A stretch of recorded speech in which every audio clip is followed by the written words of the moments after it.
शुरू होंगी। इसको एक जॉब कैलेंडर कहते हैं और ये जरूरी इसलिए होता है ताकि फिर जो होना चाहिए वो ठीक कार्यक्रम से होता है।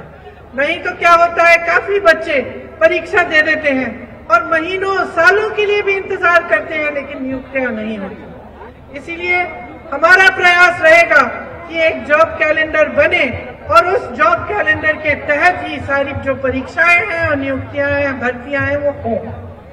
इसके अलावा हम कह रहे हैं कि हम 2 लाख रोजगार देना चाहते हैं और खास तौर से जो नौजवान शहीद हुए थे आपके तेलंगाना के आंदोलन में, उनके परिवारों को कम से कम एक रोजगार दिलवाया जाएगा।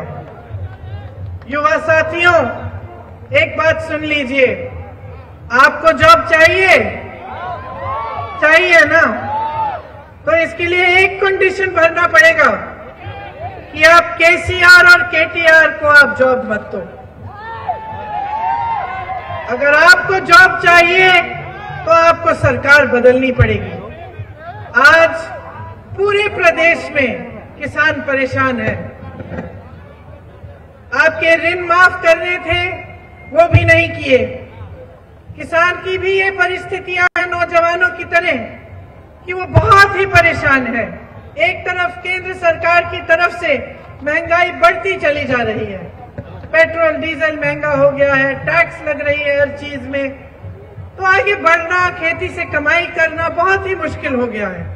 जहां जहां कांग्रेस की सरकारें हैं उन प्रदेशों में हमने किसानों को केंद्र और बीजेपी की जो नीतियां हैं उनसे बचाने के लिए हमने किसानों को के लिए खास स्कीम्स बनाई हैं और हम चाहते हैं कि अगर हमारी सरकार यहाँ आए तेलंगाना में तो हम भी किसानों के लिए यहाँ पे ऐसी स्कीमें लाएं और ऐसी चीजें करें जिनसे आपकी सहायता हो। 2 लाख रुपए तक हम फसल ऋण माफ करना चाहते हैं और अगर 3 दिसंबर को हमारी सरकार आई तो कांग्रेस पार्टी कहती है कि आपके कर्ज माफ करने का काम शुरू हो जाएगा।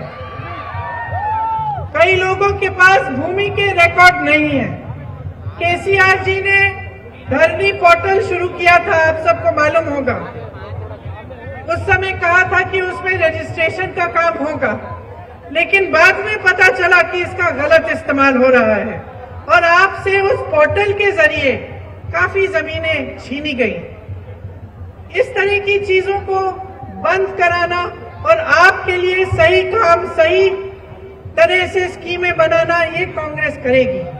कांग्रेस पार्टी ये भी कह रही है कि जब हमारी सरकार बनेगी तो आपको एमएसपी की गारंटी मिलेगी। धान के लिए आपको 2500 रुपए मिलेंगे, सोयाबीन के लिए 4400 रुपए, मक्के के लिए 2200 रुपए, गन्ना के लिए 4000 रुपए, अरहर के लिए 6700 रुपए और कॉटन के लिए 6500 रुपए। ये सब काम हम आपके लिए करना चाहते हैं। आजकल आपके प्रदेश में बहुत घोटाले हो रहे हैं। कालेश्वरम परियोजना में आपने देखा कि कितना बड़ा घोटाला हुआ। मिशन भागीरथ में भी घोटाला हुआ। बड़े बड़े जितने भी प्रोजेक्ट्स हैं उसमें कमीशन खा खा के इस सरकार ने आपको लूटा है। देखिए, सरकार का ना कोई पैसा नहीं होता। जो सरकार का पैसा होता है वो जनता का पैसा होता है। जनता की संपत्ति होती है जो सरकार जनता के लिए इस्तेमाल करती है।